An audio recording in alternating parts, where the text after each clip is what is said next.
Good morning, Carrie. Good morning, Duchess. Hello to Blue, Tina, and Amy. And Les. Hello, everyone. Good morning. I'm with meteorologist Brian Good. Being transparent here today, we have a very short blog update. So I'm going to be skimming through this fast. There is going to be a press conference on the news side here in about 15 to 20 minutes. So I need to make sure that we're clear off of this end so that news can bring you guys that special report coming up. So I want to get through the core details, so I don't want to waste too much of your time. As always, just want to get to the nuts and bolts and interesting questions. Ask away, and if I have to, I'll try to answer some of them even after the blog is over with. I want to get back to the main weather office. All right. And yes, I will be on tomorrow. All right. I will be on tomorrow morning too. So even if it's a short one today, you'll get me an extra day. All right. On the snowboard, this Sunday to Monday issue, not seeing so much of an issue on Sunday at all. But late Sunday night into Monday, still some wiggle room here to get some light snow. I don't see anything big. And as we get into the middle of the week, that looks to be a rain to multiple light snow setups. It's going to be quite cold with that one, so we'll need to just monitor the moisture levels. And then as we head into the 14th to the 15th, another round of light snow, and that won't be more Arctic air, it looks like, at play. So some good high ratio type of snow maybe in the middle of the month. Outside the moment in Bardstown, yeah, some of you holding on to a little bit of snow still on the ground, but we've seen quite a bit of it melt. Officially in Louisville now down to 1 inch on the ground level. Some of you got a little bit of light coating in our southern counties. Only parts of the area saw that. Modest amount of melting today because we still have below freezing temperatures now, but we also have a lot of cloud cover here. If there's going to be any thinning today, it looks like clear sky through Kentucky. That's a shadow, actually, of a different cloud layer that's higher than the one lower. So because the sun angle being still low early in the day, it creates a shadow on top of it for down below. So it looks like a clearing line, but it's not. That's just a shadow. This is thinning, though, into Indiana, around Jasper and Paoli. We may see that work its way in toward the rest of Indiana and around Louisville. The thing is, there's likely going to be a bit more of a moisture surge off this snow that may try to push that cloud cover back north again. So to get Louisville all the way into sun today may be a battle. If it's going to happen, it's going to take until after lunch. And if it does happen, that would certainly take care of a good chunk of the snow we have on the ground area and only allow for just patchy areas of snow. If we don't, then we may hold on to it for at least one more day. What's one more day? Roads are in good shape, right? Back to the west we go. This is where our next little system is going to roll in. We've been waiting to see if this clipper would try to phase with the southern piece. Looks like that odds of that happening are pretty low right now. So I think this is going to be a clipper ordeal and then maybe try to shake hands with the southern piece, but that would be off the coast of the Carolinas the way it looks now. So been watching and waiting to see if I see any trend toward a phasing or a shaking hand setup, and I'm just not seeing it. So this is going to be a clipper ordeal. That means that we will have a warm push on the southern side, and it will have limited amounts of moisture. So rain will likely get involved in some part of this. I think what's interesting is the backlash portion of it, the colder side that rolls in behind it. That's where you get your wintry weather. And that's the reason why that may not arrive until Sunday night. But timing is everything.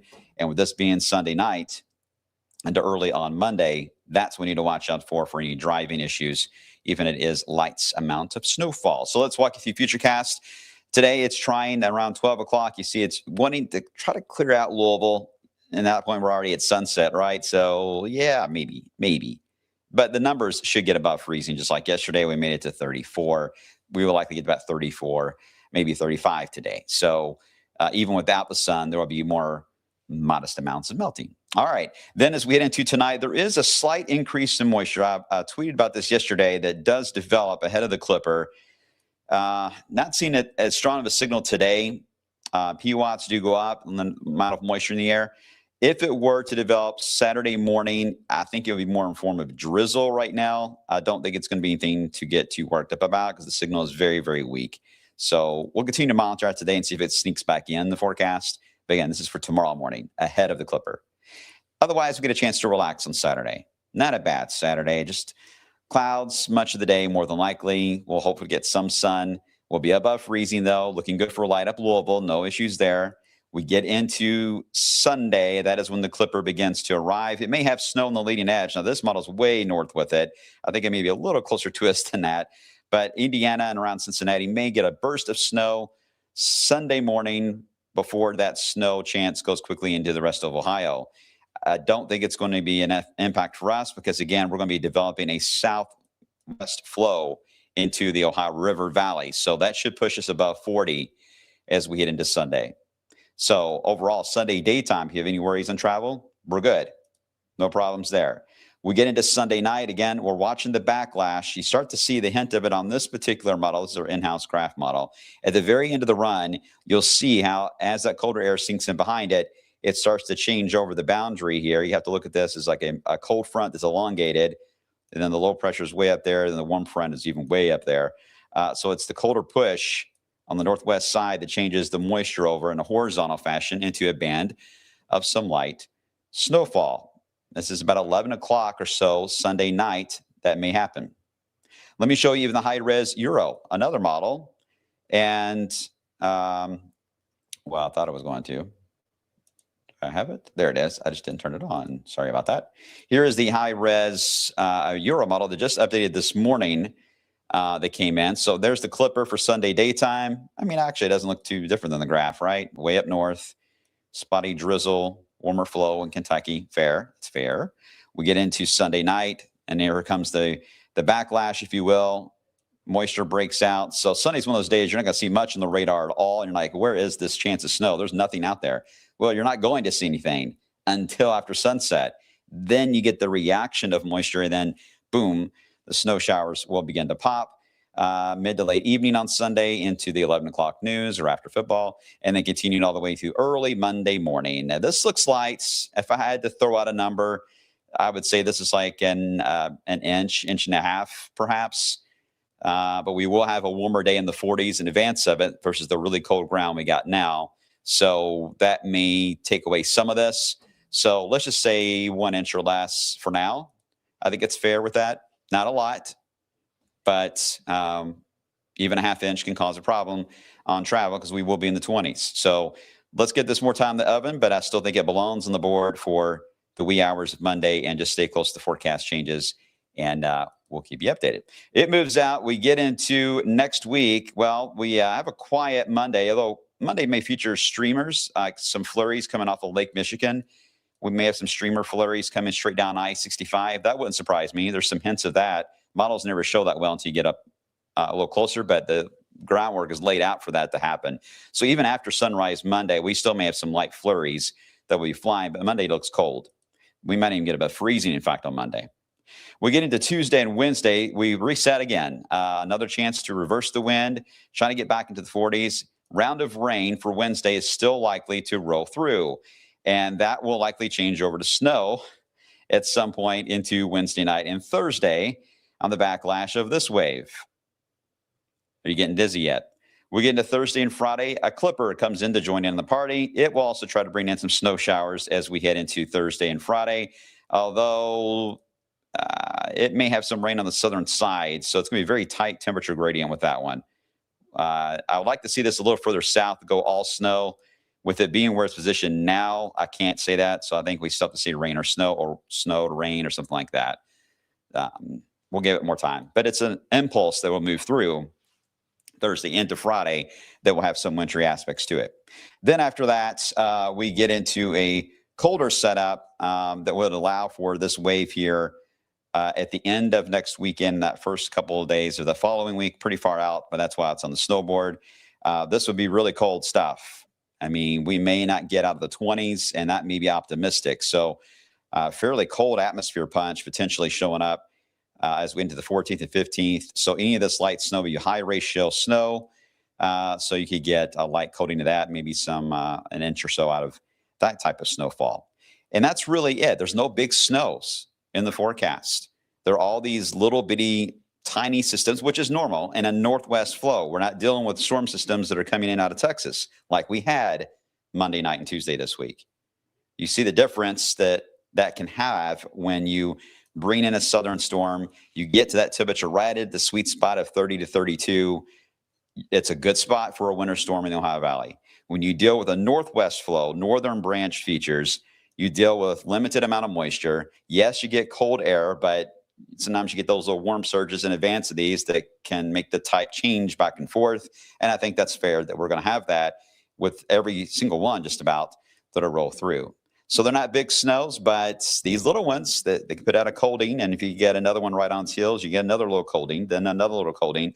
And then you got to worry about what I think Jeremy just talked about. Yes, they're really cold stuff that can develop then. And you get really, really cold when the cold air from Canada, the polar vortex starts to stretch. Then you get that really cold mess, cold and mainly dry, but you get some little light snows that'll fly through. All right, so that's getting you through at least the models I can show you guys through about the middle of the month. It's been interesting to watch the Euro. Let me show you this full screen. These are the different runs of the Euro in the past 15 days. This is the most recent, is the bottom row of numbers right through here is the current forecast. Just a few days ago, look what it was doing for that same period I just showed you of that cold pocket on the 14th and 15th. It was going with 60s, even 67 a few of the runs. And then now it is showing temperatures that may not get out of the 20s. So this is why every time we try to get a warm up that shows up, people get excited about it. A lot of people post about it too, but the model is going to keep correcting because the pattern is still favoring a stretch polar vortex idea, which still means cold shots of air that dive in from Canada, sometimes from the northeast and drift backwards to the southwest. So there's warm air out there, and I could see why it wants to do that. But we are being constantly interrupted by clippers that are coming in. So this can't become the reality. So it has to keep adjusting. So we're watching these trends too. This is also a good indicator of how well the forecast is going. Where did that camera come from? That's weird. Okay, anyway. Got some weird stuff showing up here. The snow matrix. Well, this is not too earth-shattering. This is the one for Monday morning. And you can see very light amounts. All right, it's filled in, so that's good. I mean, there's a lot of ensemble members from the Euro that say at least something, a dusting, maybe a half inch is possible. So that's fair. That's why I think it's going to be a light event. We get into the middle of the week, Wednesday, Thursday, maybe Friday. Yeah, it's noisy. I wouldn't say it's perfectly filled in. Still having trouble on which date here to line up over, but there are also light amounts. And then you start to see somewhat heavier amounts as we get a little bit more into that really depth of that colder air, which will take us into the middle of the month. Speaking of that, here is the long range matrix from the Euro. And again, this one's a little different. Instead of focusing on the date, it just gives you the general trend. So once it sees a storm system and plots a color, it holds onto the color the whole time. But you can tell that as we get into January, it's still busy. There looks to be a bit of an uptick that happens in this time period around Christmas week.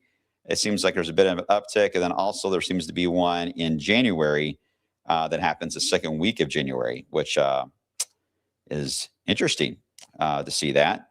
A lot of similarities. You know, Ryan, I think, was mentioned yesterday that this was the most snow we've had in Louisville this early in the season since 1977. What happened after that? Well, wasn't too bad for the rest of December, but January, we got snow on the ground and we didn't lose it. Yeah, we had snow on the ground the entire month, other maybe 1 day or 2 days in January. We had a 3 to 9 inch snow depth in all of January in 77, 78. So it's interesting that these signals keep trying to come back. So I know it may seem like winter's been rough here lately, but I don't think we've seen the worst yet, guys, of what's coming. The long range Euro on maps. Here is what it looks like on December 20th compared to normal. All right, these are colors based on normal. And notice it's still showing the colder than normal weather still in the Ohio Valley. We get into Christmas Day, still colder than normal. I mean, not exactly brutal, but you know, it's a good spot. You want to be on the edge, but it's a similar setup, right? You can tell that what's going to happen here. We're going to have clippers nonstop here, and the angle of attack. You can just see the angle is going to be clipper, clipper, clipper. To get a bigger system, you just got to see whether or not you get a system that rolls in out of Texas. Sometimes you can actually get systems that go backwards. They roll in from the Caribbean and do a U-turn over Texas and then feed into the southeast at the same time a clipper comes down, and that's what we call phasing. That's about how you're going to really get a big one. And get into the January of the new year, 2026. Not a lot of change. Still showing a cold signal. Interesting. All right, we get into the 10-day, and I'll have a second here to get some of your questions. and see what you got. Les, what you got for CVG in Cincinnati? 6.8, most since 1993. Awesome. Yeah, I just heard from my brother. My brother lives in Cincinnati. He said that he had 5 on the ground there. What'd you say, Tammy? Not even officially winter yet. Yeah, that's true. It's still late autumn, meteorological winter, but astronomically, it's late autumn. We got a long way to go because if you go by astronomical winter, we tend to get snow all the way through March and sometimes early April. So put that in perspective. We're just now getting started. We'll see what happens. But at least we got some festive snow. I hope we can keep this train going. I don't mind these lighter snows. And I don't mind we're missing out on a bigger snow right now. I don't think we need that stress, to be honest. We got shopping to do. We got holiday parties, family to visit. The kids got to do finals. We got things to do. I think as long as we just keep it festive with light snow, even snow showers, maybe a light coating at times, I think that's what everyone really enjoys snow in December to be about. Once we get into January, then it's all about kids wanting out of school. They don't want to go back to school after the break. Same with the adults. That's when I think we may get some of their bigger snows into the storyline. I don't know if we're going to get a big one here in December, although 4.8 is nothing to sneeze at. Don't get me wrong. That's decent snow. But I know the type of numbers you guys are thinking of. And this kind of a pattern, as of now, is just unlikely to produce that kind of a setup. Unless you have a phase system, it's really hard. You just get a lot of light events. The light events can add up and build up, but they are relatively light. So I think that would be that would make this December, I know, cold and everyone's getting sleepy. I heard someone say that. I agree. Everyone's sleepy this week. I feel like I'm drained. I don't know why. I'm just walking around like a zombie. So I get it. The cold weather makes us feel that way, but at least it's happening the time of the year that hopefully no one complains. Much more than usual. All right, I got to run. Stand by on the news side on the Wave News app. I'm sure there will be a push notification coming out here shortly about a press conference that's about to take place. So you can tune in to watch that if you would like on the news side of things. And I'll be back coming up on midday, guys. All right, take care. I will see you on the TV today and on the blog and TV tomorrow.